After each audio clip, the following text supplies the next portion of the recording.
Twitter is one of the most successful websites on the internet today. In 2017, they made a net profit of $2.4 billion, primarily coming through adverts on the site. But how do journalists and news outlets use this in their work?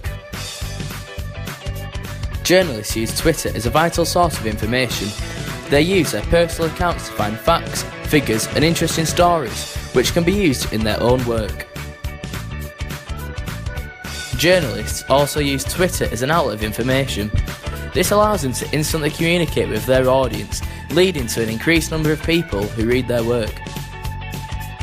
This leads to an economic benefit to the journalists and their news organisations. Since the rise of Twitter, newspapers have become the tertiary source of finding news. This has caused the value of being the first to break a news story to decrease, due to the way that the information can be quickly passed on. This has caused journalists to have to find more creative ways of getting people to find out information through them. Twitter has played a huge part in this, with live streaming and written updates of events often being used for them to find a competitive advantage on their rivals. A peer-reviewed academic study from Molyneux, Holton and Lewis said that journalists have started to establish their own brand on Twitter due to them having to stand out from their rivals. Journalists have to make ethical considerations whilst on Twitter. Let's take a look at them. A journalist must always be accurate.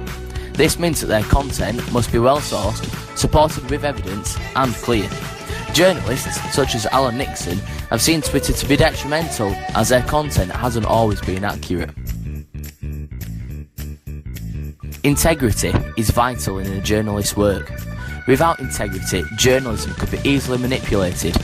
To stand apart and inform the public with accurate and rigorous information, a journalist will always need integrity.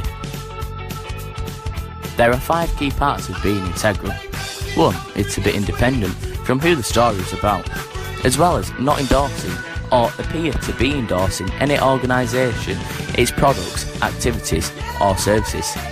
They also cannot promote any commercial products or unduly promote their own organisation.